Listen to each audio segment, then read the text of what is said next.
evening. It's Monday, November 13th, 2023. Welcome to episode 38 of Porterhouse and Teal Live. Joining me tonight is Enos Zook, who is a lifelong trapper and a former member of the Amish community.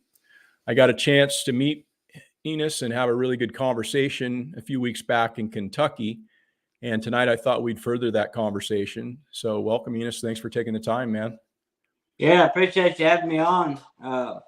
It was real good talking to you, like you said, in Kentucky. Well, just about 30 miles from where I'm at. Yeah. And I'll probably meeting you at the festival. Yeah. I'm actually a little bummed that I didn't get a chance to see your demonstration because I hadn't realized that, by the time I had spoken to you, you had already kind of were packing things up and were heading out of town. But I would have been really interested to see what you had to show folks there at the expo. And I mean, people, if that's something that people are interested in, obviously you've got a YouTube channel, Bluegrass Trapper, and that's one of the things I really appreciate about your channel, man, is that you show some tutorials on how you're setting those traps and you're doing different things as far as catching the animals. So it's a great channel. Folks might want to give that a look. And I really appreciate the tutorial aspect of it, because it's something I'm not really all that skilled at. Right. It's kind of a lost art. I mean, there's a lot. I didn't realize how many people are still trapping until I started my YouTube channel, and I started putting a few videos out. And then I got a lot of support from other trappers, and I come to realize there's, in different parts of the world, there's still quite a few trappers out, that do it. Most people that are into trapping now, though, is like a predator control or like nuisance control work. And the fur market, I mean, there's still a lot of real trappers, hardcore trappers, are still skinning everything and putting the fur up, getting it tanned or selling it on the market or whatever. And I skin everything that's salvageable, even though the fur market for the animals around my part of the world is not great at all. Bobcats are kind of the highest thing going for my area. Sure. But I still don't let them go to waste. And I think, and I think a lot of times it's overlooked too that it can also be a great tool could be in a survival situation too. Oh, 100%. Yeah, absolutely. That's something I've thought about, long and hard, because if you need to put food on the table, how are you going to do that besides hunting? You're going to do that, trapping. But before we get into all of that, why don't you just give folks kind of a sense to who you are and what you do for those that may not know who Enos Zook is. Yeah, so my name's Enos Zook, like he mentioned earlier. And I was born and raised in an old order Amish family. I got 10 sisters and 3 brothers. There was 14 of us kids. And my parents, I was actually born in upstate New York. And my parents moved to Kentucky when I was 3 years old. And so our transportation was horses. We didn't have any modern technology. I grew up without any modern technology. I don't remember ever buying meat because we always processed our own meat, and we grew a big garden, sold produce and stuff, and that was what we ate, and as I got older, I wanted to I guess experience the more modern world. Mm-hmm. And just think for myself, you might say, and try something else. So that's why I left when I was 19. I left that lifestyle, but as I get older now, I see the value in that kind of upbringing so much more than I did when I was. Sure. It was norm for me, Well, let me ask you. Obviously, at some point you got exposed to the idea of leaving. I'm sure when most Amish kids, they don't really know that's an option for them. At some point they realize, oh, well, maybe, things are different on the outside and I might want to go and explore that. So at what point did that happen for you? Well, I was raised thinking that, and there's a lot of different Amish out there. There's a whole bunch of different Amish churches, and they all have different rules. So you got the more modernized Amish that have phones and hire drivers to take them to work and things like that. Then you have the old order Amish, which the church I was from was called Fortune Trooper, that group. And there's a lot of them in several different states. But so they don't, I've heard that some of the newer order Amish giving the kids an option to go out, and they call it rumspring. I think there's a TV show out about it. And kind of experience the outside world and then make up their mind. Well, we didn't have that option. So I was raised and taught that it was a sin to leave, and that basically I would go to hell if I left.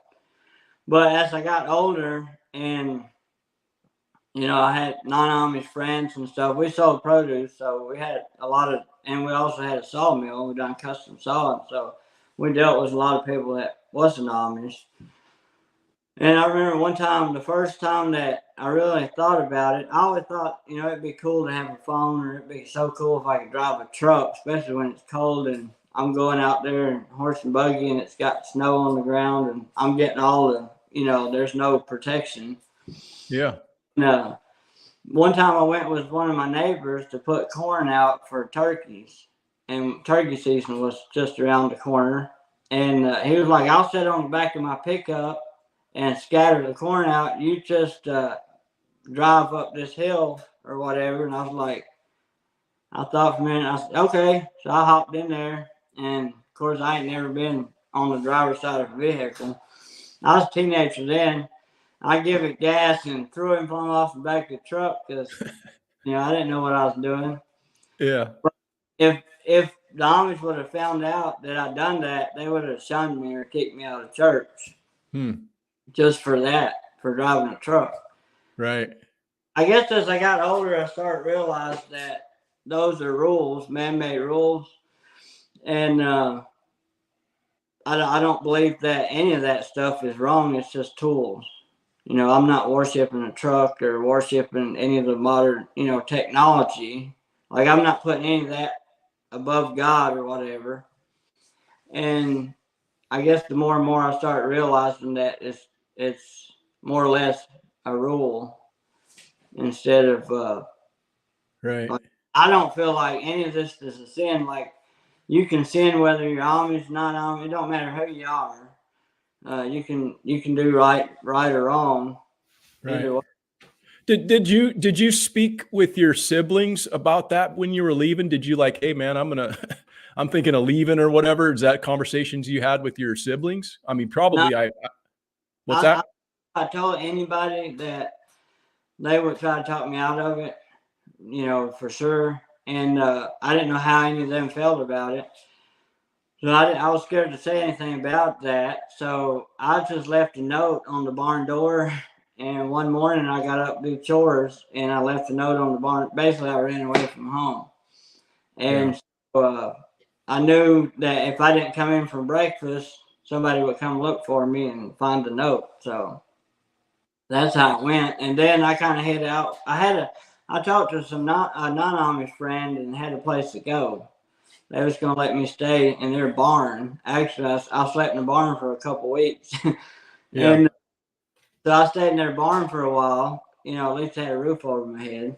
And then until I figured out, get a job and all that stuff. So you just like left the note and then you just like headed into town. You started hoofing it. You just walked into town, ran into town. What?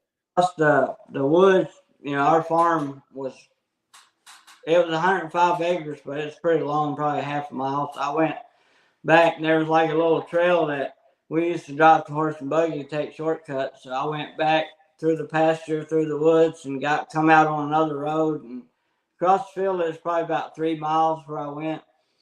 Around the road, it'd be like 5 or 6 miles. But yeah, I just hoofed it back to their house, and then the first thing I done is got a haircut because we had rules on our hair, like they had to be a certain way. And I got in trouble actually before because I cut my hair myself and it wasn't in the standard. So I got in trouble for that one time in church. So did you cut your hair because you wanted to like blend more into society and not look Amish, or what was the reason for that? Basically, I just thought thought it was more a cool looking haircut, I guess. Cool. Yeah. So, Interesting, man.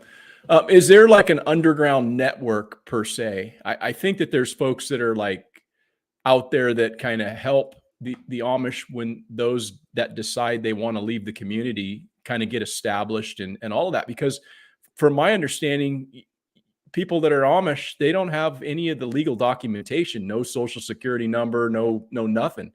right. And so obviously you have to get established at some point, I think, with those sort of documents or what have you. So how do you go about doing that? And is there like an established underground network that helps people who want to There leave? is now, but when I left, back when I left, I was the first one to ever get out of my family like that. There was, since I've left, my youngest sister and one of my other sisters, and I got a bunch of nieces and nephews that are out.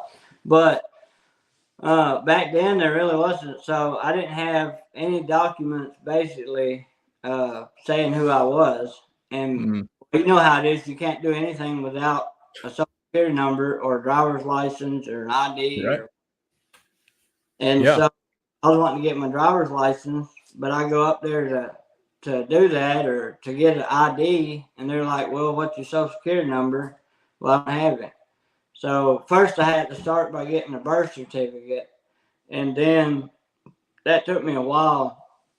Lucky there was a lawyer, well, actually he was a judge that was a friend of the family, and I finally had him to send a letter because I was born in upstate New York, and that's where I had to get my birth certificate from.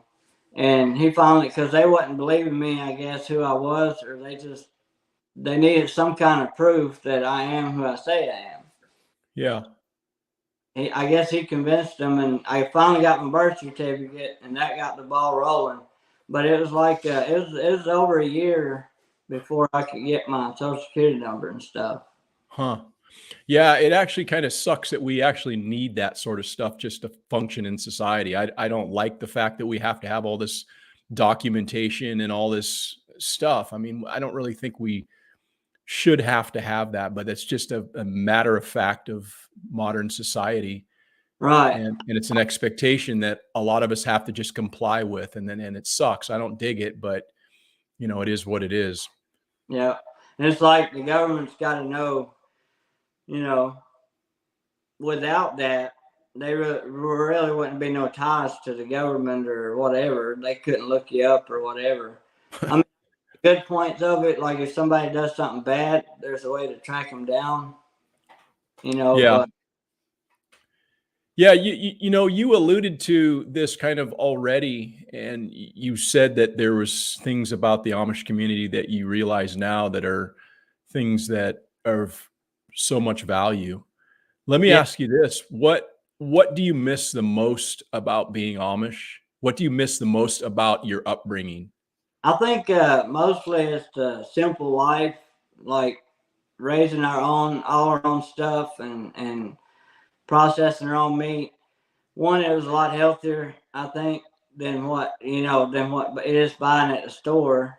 And Yeah, plus, the family aspect of it. I was from a large family, but we would go. Our fun time was out in the woods hunting or fishing or something like that. That was our fun time. We worked hard while we worked, but if we got the day off, we us boys would get together and go hunting. I was the youngest one of the boys, so yeah, but they let me tag along or whatever, and that's kind of why I fell in love with hunting, trapping, fishing, all that kind of stuff. right. Did you trap as an Amish? When you were Amish? Did you guys trap? Is that where you learned it? Yeah, yeah. So we raised sweet corn, and well, really, what got me started, my dad and my oldest brother, they used to coon hunt and trap up in upstate New York, and I guess when furs were still worth more money, and he would talk about selling coon hides for like $40 or something. And now around here, we'd be lucky to get $5 out of one. But Yeah. those stories, I always found them interesting. And then when I was about 6 years old, we had an old guy who used to come to the house with hounds, and we would go hunting to run the coons out of the sweet corn because they would eat our sweet corn. And so he told that guy's like, I'll give you $10 a piece for everyone that you get rid of or something like that. So I was like, hey, what if I do it? And he was like, sure, if you do it, same thing. So he got me a couple cage traps, and that's how I got started. And I was Oh, probably, nice. Yeah, I've actually got a few cage traps myself. I don't have any. Well, I actually have some leg hold traps. I mean, they're so old though. They're not really like, they're more like a kind of an antique looking thing. right, And I've got some body traps and stuff like that. But um, yeah, that's interesting, man. Like just the simplicity of the lifestyle. And I think, I've spoken in another live stream about this, and it was a question that I asked, and I said that I think in many ways the Amish community kind of has things right, yeah, and it goes back to that simplicity. It goes back to that self-reliance. It goes back to that sense and that desire to be in a community, yeah, yeah, and to be able to do things in that regard, I think is very, very awesome. And if only, you could mix the two things together, take the good from the outside and the Amish, and you would have this awesome, amalgamation of a society, yeah, and so yeah, I've often said, yeah, even the education aspect of it, my understanding is that the Amish only goes to 8th grade, yeah, right? That's yeah. about the extent of All the, it. all the basic, sorry, I got itch in my eye. All the basic like reading, writing, math, all that stuff, arithmetic, Right. and all that. And we learned everything that we needed to know in running a Amish business or business. Learn Yeah. how to add and subtract and divide and all that stuff. Yeah, see that when you start to really think about it, and I've given this a lot of thought, because a lot of times we're told, we need to higher education and we need to go on to those higher grades in college or whatever. And the majority of people, I think, if they were to actually evaluate what they actually use from that they couldn't have learned on the job, Right. most people probably could have learned their job in about 2 weeks to a year, and then they would have known everything that they needed to know just by being on the job, let Yeah. alone Yeah. the the whole going to college and high school. It's one of those things that I don't think we even think about. We're just told, "Hey, we need to go to high school because you need, again, that documentation. You need that Yeah. paperwork," right? You need that to function, and then too, I think it's a might be a money thing to some point. It costs a lot to go to college or anything like that. Sure. Sure. Um, yeah, good evening. Hey, what's up, Skanes girl? How are you? She's popping in from Louisiana. Good to see you tonight. Let me see. Um, Let me ask you this. It seems to me, and this may be just a perception because of the high visibility nature of what we see on social media, but it seems to me like there's more people leaving the Amish community. Maybe it's always been that way, but maybe more people are now leaving because they get the idea from other people they've seen on social media talking about it or whatnot. Yeah. Do you think there's an increase in people leaving, or is it just perception No, based on? there's definitely an increase. There's way more people. When I left in our community, you didn't hardly hear of that. But now there's so many. Like I got a bunch of nieces and nephews that's gotten out of the Amish, and even three of my siblings has left as well. But I don't know if they feel the same way as me. But like I think the Amish have a lot of great. Values. Like if something happened, the community would all come together and help each other and things like that. And when Right. you one way, I guess when you're looking out, you think, oh, all that stuff is nice and so much handier and so much easier and all that stuff. But everything comes with a price too. Like it costs a lot more money to live the way I'm living, for example, than the way I was raised. Right. Yeah, I can only imagine things are a lot less. There's a lot less need for monetary things if you're providing so much for yourself. Yeah, you might have to go to the store to buy, bags of nails to put up a building or what have you, but a lot of that stuff, it seems like, is internal, and that's pretty awesome.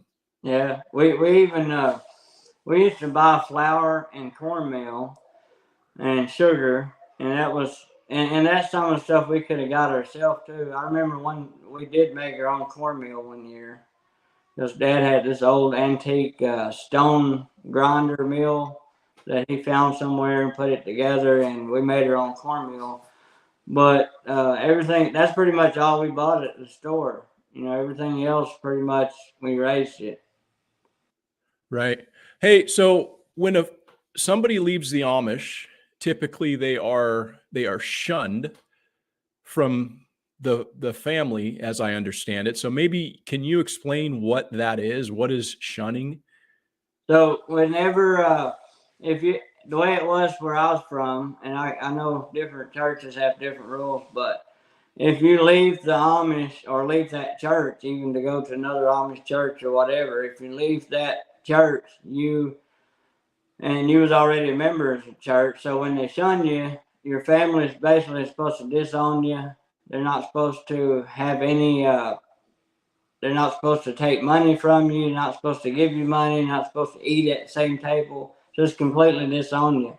And all the members of the church are supposed to disown you as well. And that's pretty much, you know, what shunning is. They just shun you. Right. When I left, it was funny because there were some other issues in church, and I didn't leave because of that. It had nothing to do with my decision to leave. But they had there were some other issues. They have communion every year, and if something happens and somebody don't agree with something that's going on in the community or in the church, then they'll put that off until they can come together on an agreement. Well, after if it gets put off like 3 times, they have to try to get to the bottom of it. And it was something that happened in another state. I guess they had kicked the guy out of church because he got caught using a chainsaw or owning a chainsaw or something, and we wasn't supposed to have him. So he got rid of it, and they wouldn't take him back. Huh. So my dad and several others was like, "Well, we can't go on with that because we're supposed to forgive people." He got rid of it and apologized or whatever, but they just wouldn't take him back. And even though it wasn't from our state, it was the same church as ours. So after all that happened, I left.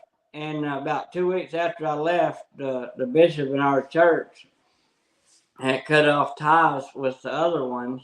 So church split, what they call split. So when church splits, that's the only time that you can get out of the Swartzen Trooper Amish church without getting shunned. And so even though I was already members at church, I guess with church splitting, it opened the doors until they can come together on an agreement, and then it closed the doors back. Well, they never did shun me. So my brothers finally found out where I was staying at, and they come to visit, and I figured that I'd be shunned. And they was like, "You didn't get shunned because church split." And I didn't even know it was going to. And I was like, "Really?" So now I can go to my family or whatever, and none of them shuns me. Yeah, that's awesome, man. I mean, that right there is like the thing that for me, it seems like that is just the hardest thing to be, to just turn your back on your kid just because your kid has their own ideas. They're willing to think for themselves and to make a choice other than what you have, these edicts that you've put upon your essentially your grown child, you Right, know, a- and you basically just excommunicate them out of your family. That to me seems like the ultimate sin almost. right. But I couldn't ever. I got 2 kids myself. Me and my wife do. I couldn't ever just turn my back on my kids because they choose a different way of life. yeah. There's and So I what's your relationship right now with your family? Can have you been back to see your family? When was the last time you visited them or Yeah, spoken to them? it took a while for them to come around, I guess. Or, it was always hard to go. I went home to visit, and the first time I go home to visit, they was brought up in this way themselves, and it's like that's all they knew, and they believe what they've been taught all their life. So for me to come home and visit, and it was always hard on my parents, and my mom, she would always break down and cry when I left and stuff, because to them it was like, to them I was there was no hope for me, basically. Huh. They just thought I was so wrong. But when church split, they actually got out of that church and had got a little more modern themselves. And over the years, I think they have come to realize that those are not rules in the Bible. They're basically man-made rules. They're still Amish, and several of my sisters are still with that church. But my parents and all my brothers got out of that church, and now they have phones. They don't have them in the house. There's still rules, Right. but it's a step up from where it was. They have phones. They can have them outside in like a phone shack for emergencies, or they go out there a certain time of day and take phone calls or whatever. And so, and they got chainsaws and different tools that we wasn't allowed to have. Yeah, Over the man, years, moving up in the world, getting a chainsaw. yeah, That's yeah, awesome. And that's really, yeah, hand, that's good to hear, man. I mean, that like warms my heart to hear that, parents would accept you back, and you would be able to not just be like you don't exist type of right, a thing, that to me would be like, yeah, I can't see that, but that's the way it goes sometimes. yeah. Sorry, I didn't mean to cut you off. No, that's fine. Go ahead. Now when I go home to visit, like they'll invite me in and ask if we want something to eat, cup of coffee, whatever. And me and my wife can sit there and visit and have some laughs. And they've really come around over the years. We don't talk about religion because, well, I'm sure they still disagree with my way of life. But I kept telling them when I first left that I'm still the same person I always was. I still, I appreciate the way they brought me up far to like a lot of the simple way of life and all that. Right. And I just wanted something else in life, and that I didn't leave because of them or anything like that. And over the years, they've come to accept that, and we just we don't talk about church or anything like that. We just have a good visit and whatever. Yeah, yeah, that's awesome, man. I mean, that's a step in the right direction, because I think that it's not that way for a lot of people in the Amish community. They are just like excommunicated. Yeah, So yeah. so that's pretty cool. I know some of them, they'll go home to visit. Some of them that's left that I actually went to school with or whatever. They're not even welcome home to visit or anything unless they, well, a lot of times they'll tell them you're not welcome here unless you're here to stay.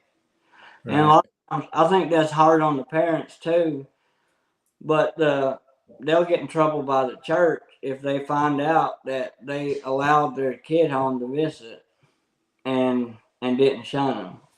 Yeah. Yeah, well, very, very cool, man. I mean, I appreciate you, being open and just kind of discussing your life as somebody who's Amish, because the Amish community has always been more or less a fascination of mine, because when you're not allowed to see something, you want to see it. You Right. want to know what's going on when, Exactly. it's like this secretive thing. So, um, yeah, I think that's pretty awesome that you're willing to share that. Yeah, absolutely.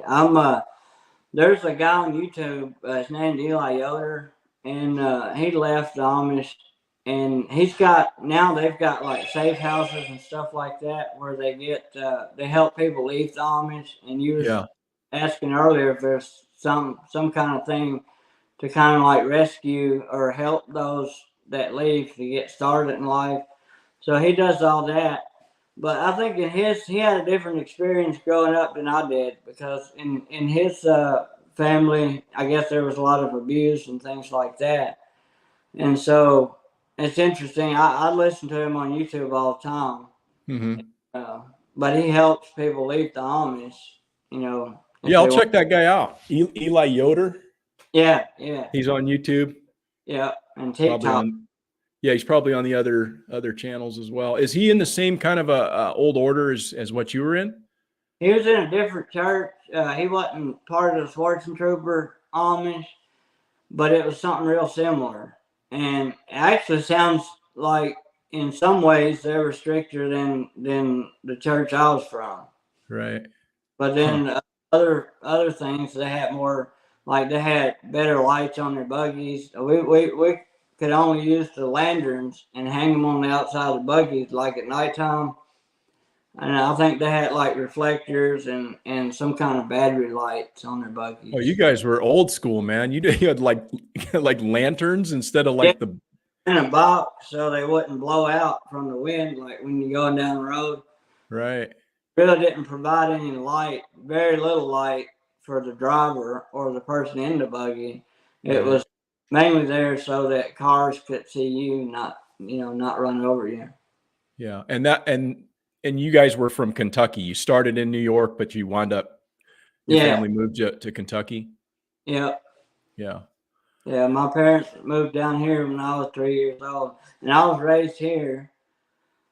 About a year after I left, they retired, sold the farm, and they just recently moved to, my mom and dad just moved to Illinois, which one of my brothers moved to Illinois, and they stay. They built them a little retirement home on his place.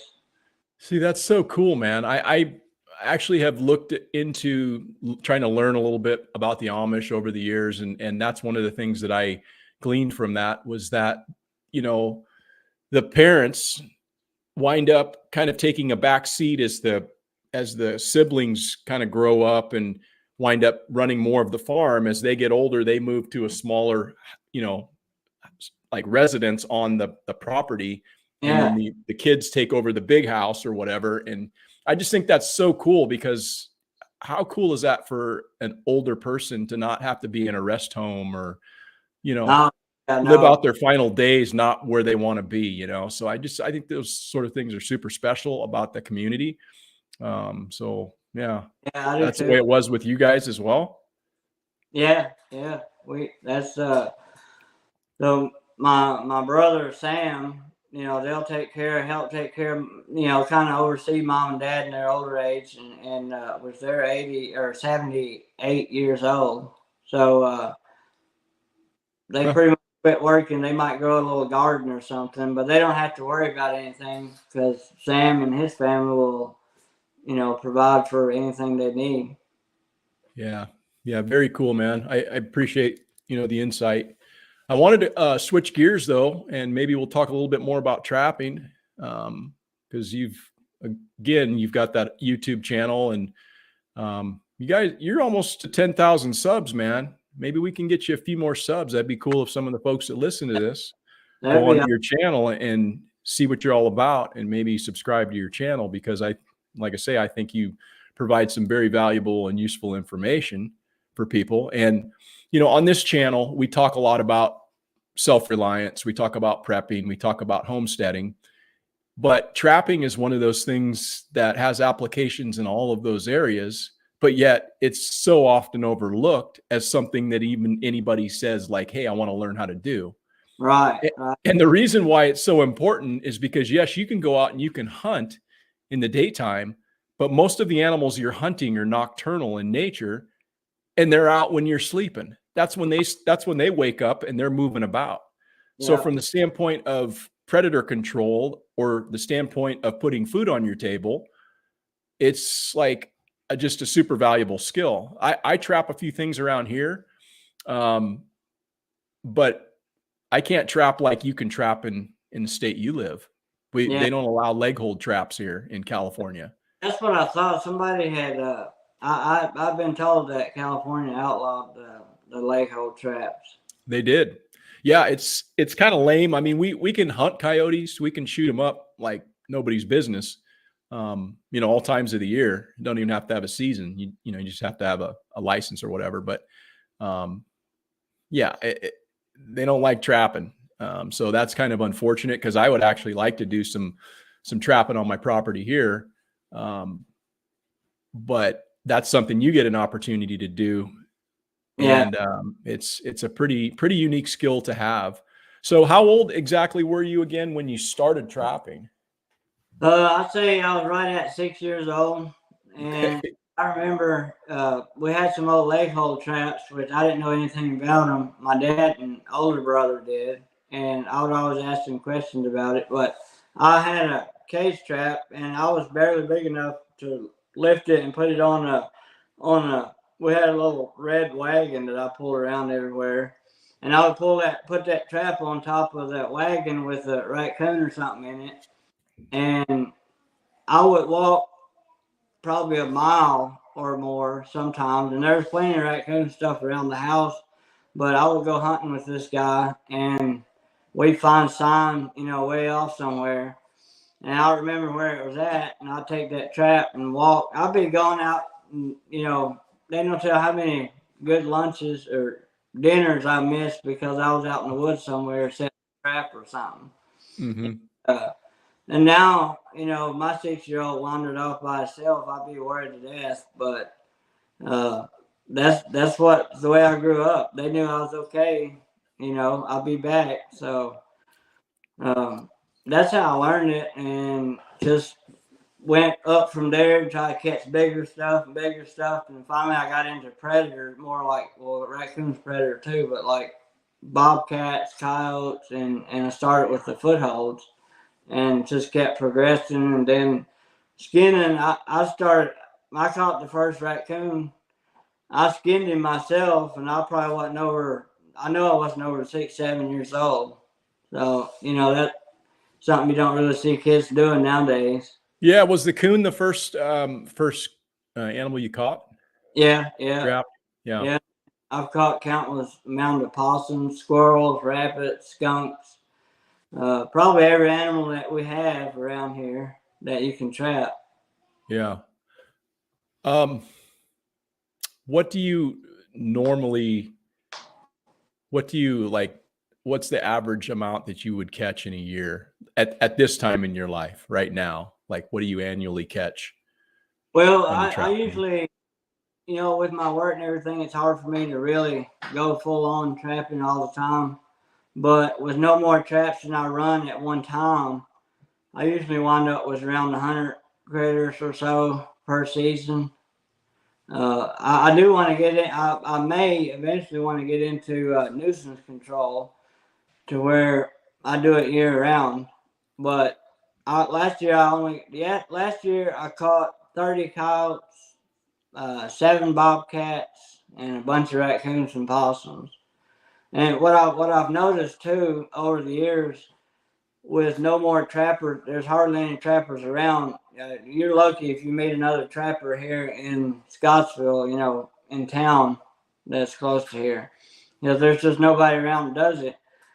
And what I've noticed are we used to have plenty of turkeys, and all of a sudden our turkeys we barely have any, and they're just in certain areas. You might have a group of turkeys, and a lot of it from raccoons and possums and stuff eating the eggs because there's not enough people out there doing anything about it. So when they eat a nest of eggs, there goes a whole flock of turkeys. And Right. and the coyotes also, they kill a bunch of fawns, and the bobcats, they kill grown turkeys. A coyote will too if he gets the chance. But and that's not to mention getting into people's livestock and chickens and stuff like that. So that's kind of what kept me in it, and I enjoy it too as a sport. And I enjoy reading old trappers, books and stuff like that. Yeah. I think from the standpoint of homesteading, I mean, if you don't have really good infrastructure for your animals, and even then, they're still at risk of predation. So it's a really, again, a really important skill. I've got traps set out there right now for not necessarily something that I know is a problem, but if they come here, they'll go into that trap Right, potentially, because I don't want the issue with the coons and the possums and skunks and all of that. I mean, I right. know I've seen sign out there recently this year. I've trapped them in the past, and I wind up just relocating them. I know that that's probably something that some people say you shouldn't do. There's a lot of things people say you shouldn't do that I do probably, but Yeah. A lot of times I don't relocate them here, but yeah, occasionally in the summertime, if I catch something and, I might take it somewhere where they're not going to hurt anything. yeah, And if I do relocate something, I try to put it somewhere where I know they're not going to be able to, they'll have to travel a long way to hurt somebody, to get somebody's chickens or something like right. that. Yeah, same. It's not like I'm dropping this off at the next farm or something. They're going out into the woods and whatever. But yeah, it's a super important skill. How many? Let's see. We were talking earlier, and you said that the season just opened there. So what does that season consist of, and what are you hunting for? So we can trap all fur bears during trapping season. So there's a limit on some of them, like otter. You can only, I think, two. You can only catch two otters. There's beavers, unlimited. You can catch all them you want because they cause so much issues in certain places. And coyotes, there's no limit. Possums, raccoons, there's no limit. There's a limit on bobcats, 5 per person. I don't know why they have to limit like this here, but it's 5 per person if you're trapping them. But if you're hunting them, you can only take 3 by hunting. And which I guess there's not a lot of people that trap no more, so maybe that's why the limit's higher. Right. They're still doing research on them. There's a lot more of them here than what they think, too, I believe, because I caught 2 over my limit last year, and I had to wind up releasing 2 of them because I didn't have tags for them. But nothing else you have to tag. You can catch everything else except otter and bobcats. We had to fill out a tag, and they don't cost nothing, but it's just so they can have record of how many were caught, I guess. Right.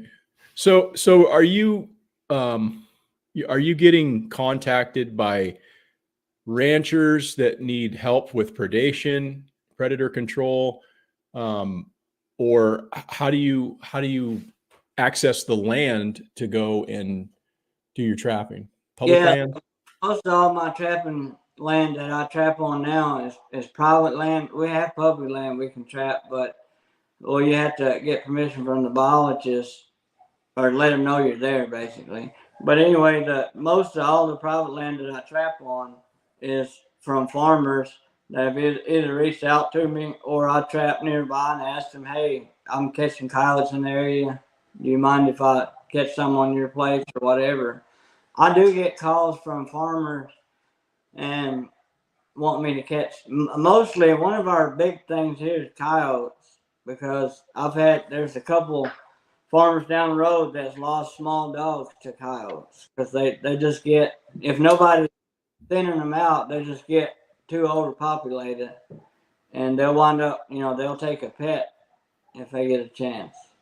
And so, Yeah. or baby calf, like last year, there was a farmer down the road. He had 3 of them ganging up on one of his calves and trying to catch it. And lucky he saw it and scared him off. But yeah, I get calls from farmers, and that's where I get access to all the private land. I got more private land to trap than I can cover right now.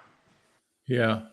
Yeah, those coyotes, man, there's a creek that's about a quarter mile that way. It's not on our property, it's on another property, pretty sizable creek that runs through. And they hang out in there, and then you hear them about dusk. You hear them starting to come to life, and then Yeah, you'll hear them out there all night, man. And they get close. We've lost 30 or more cats since we've oh, lived really? here.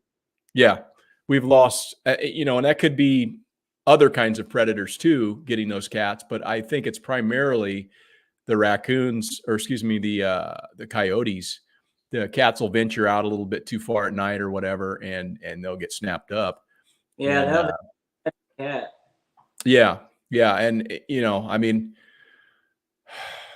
yeah, if you see them in the daytime, you can take a poke at them, but again, being able to meet them on their terms at night when they're out thinking they're just being sneaky, that's a pretty cool skill to have. And Yeah.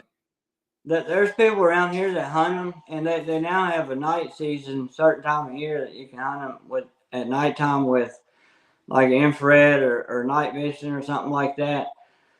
But what I've come to find out here, even when they let them hunt at nighttime, they don't get near the number of coyotes that I can get trapping, because I feel like I can be doing other things and my traps are still hunting. They're still out there.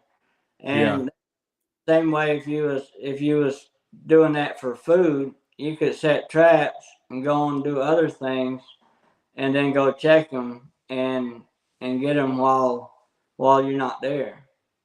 yeah, yeah, it's one of those things that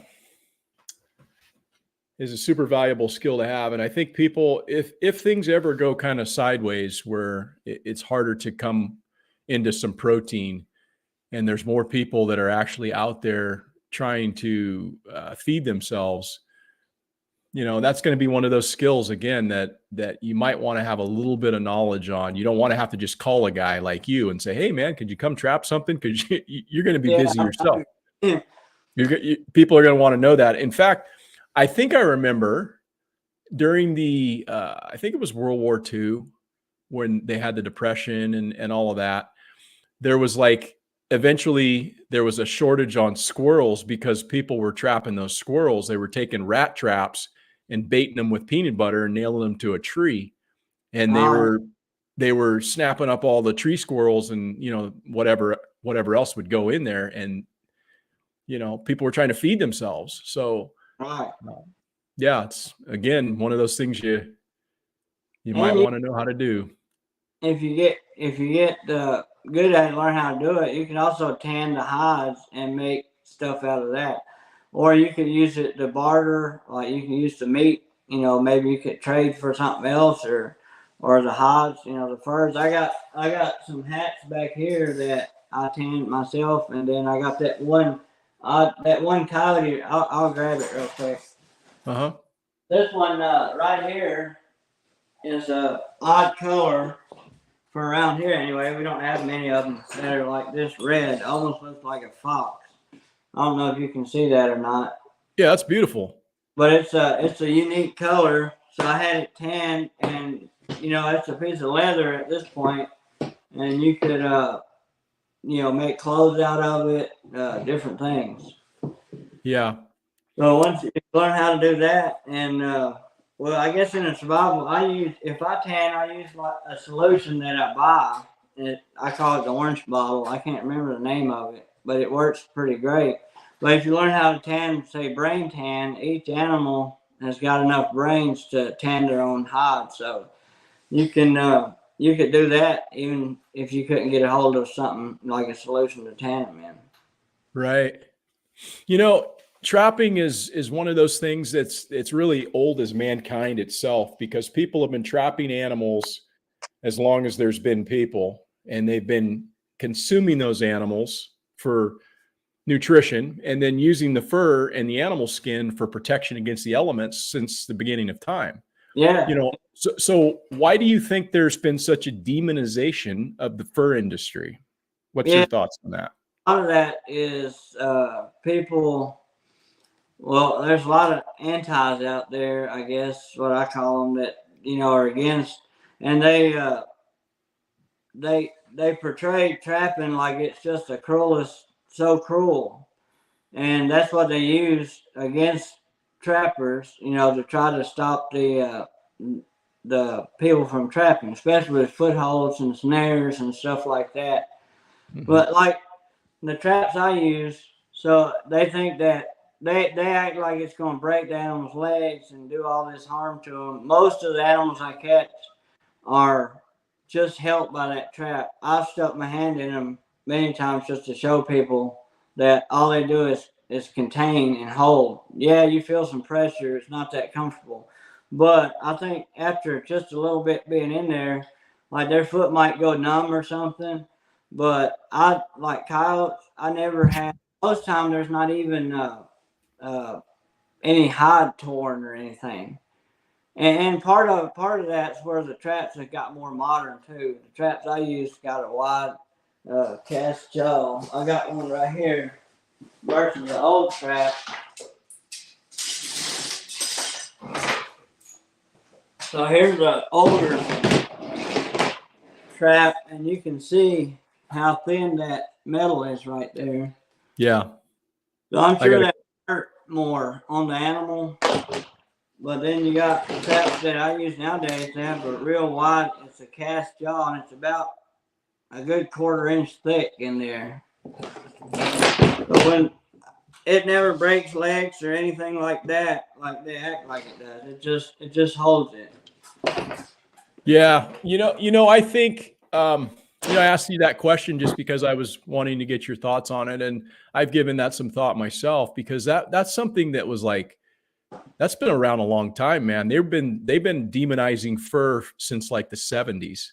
Yeah. That's when that whole thing kind of came into, like, they were throwing like red paint on people or whatever. And, Yeah. then they ran it out there in the media, and they turned people against the idea of wearing real animal fur, and Right. promoting the idea of this faux fur. We can make it synthetically and it's just as warm and it's just as good or whatever. And I think it's deeper than just the whole, like, thinking that they're hurting the animal. I think it's another lever of control, and trapping is an easy target, because not a lot of people are out wearing animal furs, and those that do, the people that are rich or whatever, that are going around with the mink stoles, it's easy to target them. They would do the same for the meat consumption, and they're kind of trying that right now with all this genetically modified meat and all that. But people ain't buying it because so many people eat meat. Right. Not a lot of people were wearing fur, so it was an easy target to take that away from people, so that it makes them less able to provide for themselves. If you can trap your food and eat it, and then you can use that and learn how to tan hides and clothe yourself, people that want to control you don't want you to be able to do that. So it's just another thing that it's an easy target to go after furs, how cruel it is or whatever. Right. And they would like to do that with, I'm sure, hunting, but there's a lot more people that hunt, and that's a much bigger fight that they're going to have on their hands, as far as like taking rifles out of dudes' hands that are out deer hunting every year. And a lot of those people they don't like, there's a lot of people that raised their families and made a living trapping back in the day. During the wintertime when work was slow, they was out catching fur, feeding their families, and then selling the fur to the fur market. And by crashing the fur market, a lot of people stopped trapping because that was so much of their wintertime income. Yeah. Yeah. Let me ask you, how many people are there from people you may know or of, that are actually making money, a living, at selling fur? Not dudes that are influencers that are getting affiliate marketing and they're promoting, different products in the trapping industry, but actually dudes that are trapping enough to actually, like, make a living wage. Is there anybody that you know? The only people that I know that do that is people that have a nuisance control business. But as far as making a living off of the fur, I don't know anybody. Like, I know a lot of people that sell their fur, and it kind of a little pocket change to put back into buying trapping gear and all that stuff. Right. And it also depends where you're at. Now, maybe out in Alaska or Canada or somewhere where the further north you go, the furs are better quality. They're thicker, and they just got a better quality of fur. And those furs, like a coyote from say maybe Kansas or somewhere out west, might bring 70 to 170 bucks, where our coyotes around here are probably worth you know, $20, $30 if you're lucky. Most not even that much, 10, $15. So no Man. get them for that, and definitely can't make a living at it. If you live in the right part of the country, maybe you could earn somewhat of a living in the wintertime. But the only people that I know that earn a living at trapping are those who do nuisance control. And nuisance control in bigger cities, you know, somebody's got to do it because where there's not a lot of trappers and they took the fur industry down, you know, pretty much they hurt it real bad, like the fur market. So everybody that was trapping for that, unless they were just hardcore trappers and wanted to stay in it for other reasons, pretty much quit. So there's just there's not enough people trapping, so these animals are not going anywhere. And they keep building new houses and things, so they're going to have issues with animals in town, and the animals just adapt. So if you do nuisance control, you can make a living by charging people to go get rid of their problem. Right. Yeah. What's in your opinion, what is the hardest animal to trap?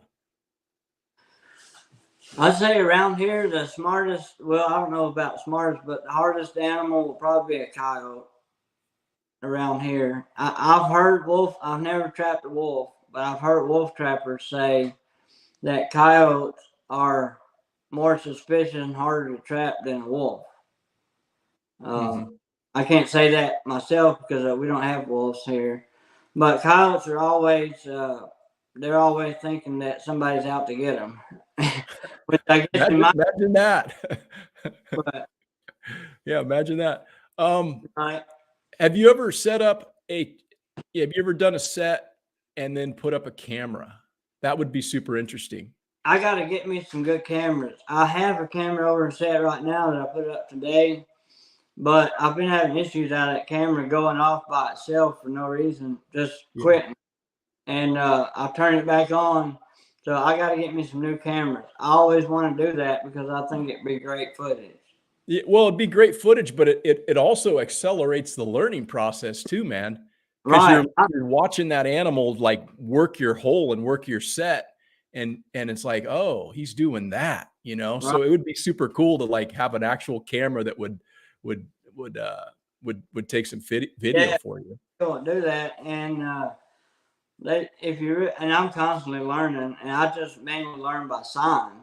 But I do want to get me some more cameras and put out because that would help my learning and make it so much easier to Yeah. learn what that animal's doing. But the people that run cameras on their sets say that you miss way more coyotes than you would ever imagine because they're catching a decent number, you know, a decent percentage, so they think they're doing good. But if you put a camera out there, they realize that, you know, maybe one went past there 4 times or 4 different coyotes before they caught one. Yeah.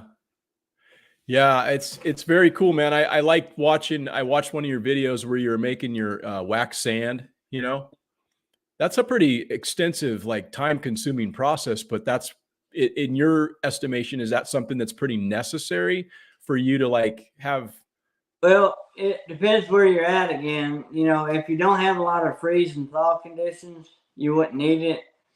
You can use dry dirt or the dirt that you dig up from a set.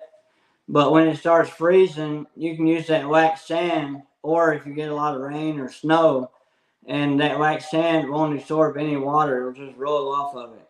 Sometimes you might get a little frozen skim on top of it, like water will freeze, but as long as it can run off, it won't freeze, and then the trap can still go off. If the ground freezes solid, just regular dirt, I've had stuff to step there and the trap can't go off because it's frozen to the ground. Oh, I see. Yeah, Or if it gets real muddy, it'll put it out of commission too.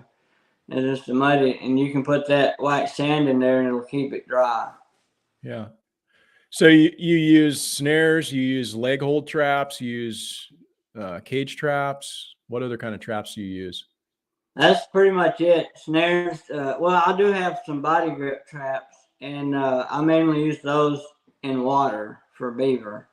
Now I've also used snares to catch beaver. We can use body grip traps on dry land, but we can't use over, I think, like a 6-inch, like a 220 or something. Yeah. They work good for raccoons too. You can, but we can't use like a 330. So I don't, a lot of times don't even fool with it. Yeah, I've got a couple of those 6-inch body grips, and they're old. They're kind of an older version of probably what, because the ones now got the springs on both sides. Yeah. This one has just the ones I got have springs on only the one side. Yeah, I got those too. Yeah, I've seen some folks setting those in for raccoons. They basically set them in a 5-gallon bucket, cut slots in them, and then use those springs as put them in there, and then you bait it with some sardines or whatever else to get them in there. And I don't use those just because I don't want to snap somebody's cat up or something. Right. That's a kill trap, so it's kind of humane though. As long as they get caught good, it kills them just pretty much instantly. Right. I think first, I try to be mindful of the animals and things like that. But animals are different than humans, and that's one thing on some of my short videos.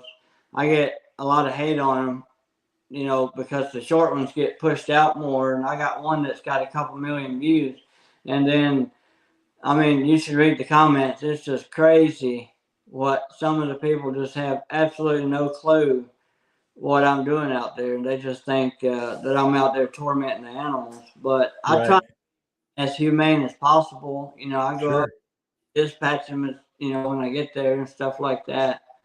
You check your traps daily? Yeah, I check them every day. The state of Kentucky is law, you have to.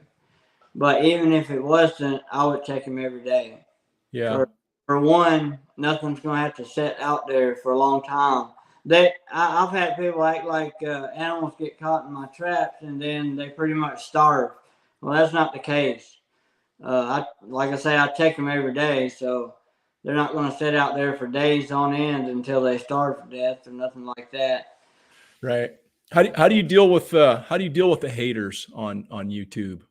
Most time I just completely ignore them. Sometimes they're funny, and I have done a couple of shorts where now you can reply with a short, and I have done a couple of shorts basically kind of poking, I don't know, fun at them or something, if you will call it. I mean, I don't try to make fun of people, but some of the comments are just off the wall, so I'm like, yeah, man, that's awesome. But somebody asked a question here. Big B says, how do you release an animal you can't harvest? Okay, so I got it's a catch pole. It has a cable. It's out in the truck. I will show it real quick. But it basically has a cable run through it. It has a locking system on the end. It's like a pipe with a cable that runs through it, the loop on the end. And back here it's got a handle, so I put it over their neck and just pull it snug and lock it. And then I can get the trap off of him, and then I can just release them, and they go on about their business. Yeah. How many times do you wind up catching somebody's pet, man? Not very often, but last year I caught 2 dogs on the farmer's dogs that I was trapping on. And first thing I done is call the farmer and like, hey, I caught your dog. And lucky he was cool about it. He was like, well, I guess they'll learn not to do that again. So, but it was funny because I had a trap set and it was on a drag. And a lot of times I fasten them where I'm at. But sometimes I run drags if I'm close to the road or something like that. And it'll let the animal get into some brush, basically one of them things out of sight, out of mind. If he's not where people can see him from the road, nobody's going to stop and mess with it. So I noticed my trap's gone, and I started tracking the drag, and it was the farmer's dog, and she was laying there taking a nap, just sleeping. And a lot of times, if you could sneak up on coyotes, most time they're laying there asleep. They'll fight the trap. That's another reason trail cameras are good. I have had them on sets where I seen it after the fact. For some reason, you didn't catch them getting caught, but it caught them after they got caught. I guess they were moving around more, but they'll fight the trap for a little while, and then they'll just lay down like, can't do nothing. And then I might try again for a minute, and they just lay there and take a nap. But I let the dog out of the trap, and I massaged her foot a little bit. There was no blood or nothing like that. And she followed me around for like 15 minutes before she finally decided to go back home. Yeah. And now every time I go to his house, she'll come and I think she remembers me because I got her out of the trap. But she'll come and just be all friendly. But Right. by the next day, you couldn't even tell she was ever caught. Huh. What animal brings the most as far as from a fur perspective? Is it beaver? Is it raccoon? Is it coyote? What is it? Around here, it's bobcats. Is that because of the coloration? How they have those spots or whatever? Or is it the softness of the fur or what is it you have? They're just a real cool animal. I'm impressed every time I catch one. They're just amazing, I think. But I think part of it's the softness of it. People like them. So there's a place around here that makes stuff out of fur, and I think they sell more of them because people just think they're cool. And like out west, a more spotted bobcat's worth a lot more money. Around here, ours usually not really all that spotted.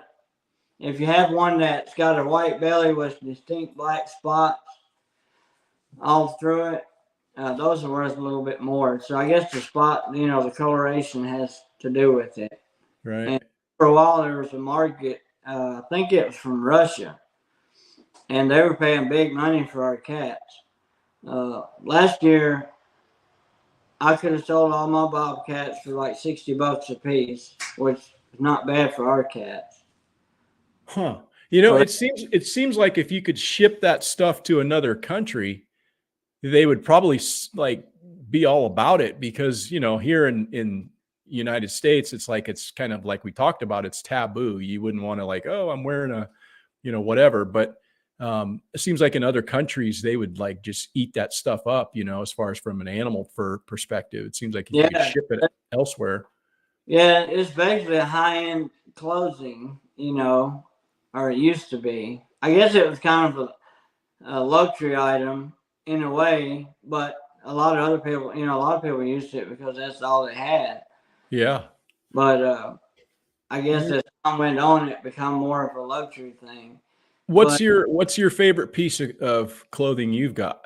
What's the coolest thing you got? I saw that hat you had that was pretty sweet. Yeah, I like that hat, and the only other thing I've had made out of anything was the coyote hats back here. I like to have I like to have me a blanket made out of different kinds of furs, like have coyote, fox, bobcat, Ooh. all those. Yeah, that would be pretty unique, man. That'd be a really neat piece. Yeah, and I want to also have me at least a vest made out of coyote. I think that would be cool. Yeah. Yeah, that's super cool. So let me ask you this. What animal haven't you caught that you want to catch that's on your bucket list? The animals. I would probably have to go out of state because I think I've caught about every animal that we got here that I know of. Yeah. I would like to catch a mountain lion. I would like to catch a wolf. I would like to catch a lynx from Alaska. And like a fisher, martin. I like to go to Alaska and do a trapping trip. I want That'd be cool. Different states and trap different animals. Yeah, that would be actually really cool. There was a show, it was years ago, and I'm not like a big TV watching dude, and I don't like reality shows. I think they're stupid. Yeah, But there was this show called The Last Alaskan. Yeah. And I got sucked into that, man. I was like, oh, this is super cool. Cause it was like almost like reality, right? Sort of, I mean, obviously there's cameras there and stuff, but the one main character, I think his name was Jaimo, and his wife Edna, and he used to go out on this trap line, and and it was just cool watching, them go out, on their quad or whatever, and then they'd bring back a beaver, or, show them trapping something, and it was just super cool. But that would be bucket list trip right there. Yeah, yeah. I thought that was one of the most real reality shows that I've seen in a long time. I was Yeah. disappointed when they discontinued it. Yeah, I was actually pretty bummed too. I was looking forward to the new season, but the dude that like one of the main guys that he got cancer and died, and then I just think they kind of like, yeah, this is probably time to. Oh yeah, Bob. Yeah, that's right. Yeah, Ashley and there was a younger couple that started doing that, and they had to learn everything. And they come from a modern place, and then they wind up getting this trapping cabin or trap line up there. Yeah. And they had some stuff. I followed them on Facebook for a while, and they said it was just crazy some of the stuff that they had to deal with on the show. As far as I guess one of their camera crew people were like having a fit when they would have to kill something, and they were having a fit over it, and they had to deal with some of that. I guess they had some, in the camera. It looks like they were sent camera people there that know what's going on. Yeah. Yeah, that was a really good show, and like I say, I don't even have like well, we've got a TV, but we just watch stupid like reruns of like movies and stuff. We don't even have like any of that. But that was a really good show. I enjoyed, and I kind of missed it. But Yeah. Well, hey, do you ever go ahead. watch a show called Alone? No, I think I've heard of it, but I've never watched it. I mean, and want me to try. I would still have to qualify. They want me to try to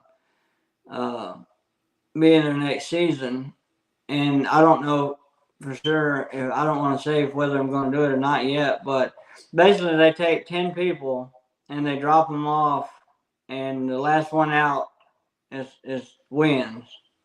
They take them out in the wilderness somewhere, and you have to survive off the land. And it's not like one of these shows for 10 days or whatever. It's the last one out wins. And I think most of them, the lady I talked to said most of them, average person that wins it is around 70, 75 days or something like that. So it's quite a while out in the wilderness. Huh, interesting. But it's a cool show. If you ever get a hold of it, watch some of that. It's pretty cool. Yeah. Yeah. Hey, hello, Eric Ramsey. What's up? Hello, Dean Mullis. Yeah, and, see some folks in the chat there. They're just saying, hey, man, it's been a awesome conversation with you tonight. I've enjoyed this.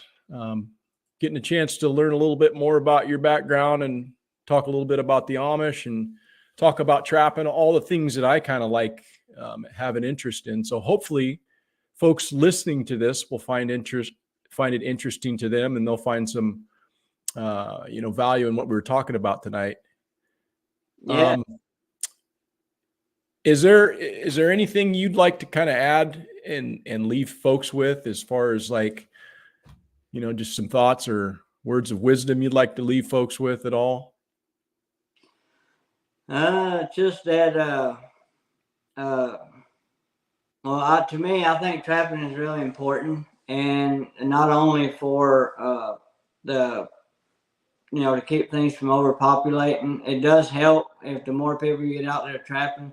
Plus, it also helps fight against. They're eventually going to try to outlaw trapping everywhere. I would say probably. Oh yeah, that's where. It's, and the more people that get into trapping might prolong that a little bit more, because the NTA, National Trapper Association, they fight that all the time. And basically the more people that join a membership of the NTA or your local, if you're a trapper interested in trapping, check out, most states have a local trapping association that you can go talk to and learn from that.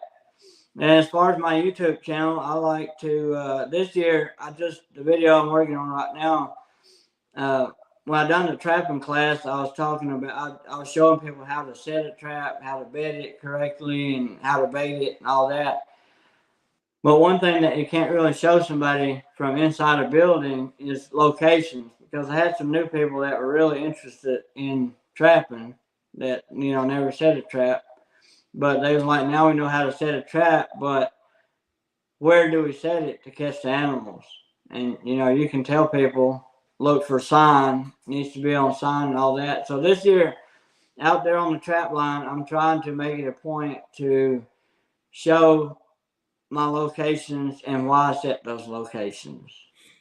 Yeah, I think that's really valuable because you know, people go to YouTube to learn and they go there to be entertained. So, you know, if you can provide any one of those two things, then you know, I think you're gonna fulfill what they're coming for. So tutorials are always huge, and I would be more than interested in watching all that. Dean's asking a question here. It says, Yeah. do you run into any rabies or distemper disease in your area? I've not really ran into rabies on the trap line. I have seen a rabbit coon in the, actually where I work, outside the place I work. But December, we do run into that from time to time. Usually when it comes through, it'll wipe out a whole bunch of raccoons and different animals. And then, it'll be good for a few years. I guess it's like nature's way of thinning them out. But instead of, and that's another thing, trapping, the more you can thin them out yourself, the less they, it seems like the less diseases they get. Hmm. And anything gets overpopulated, then a lot of times they wind up dying from horrible diseases. Yeah. I This set my first 2 traps in Kentucky Sustainable Living. Saturday and Sunday both were successful. Caught a chicken in both. I'm sure the groundhog is still laughing. Well, I've never caught a chicken. I don't reckon. I've caught chickens, but usually I catch them with my hands. So are you one of the guys that took my class by any chance? sounds like you might be. Yeah, sounds like you might have been there and might have seen your demonstration. So we'll see what he has to say about that. Yeah, that's pretty cool, man. I just hope folks, if you're interested, like I say, go on Enos's channel and take a look and see what his channel is. Give him a sub and see if we can't get him to 10,000 subs, man.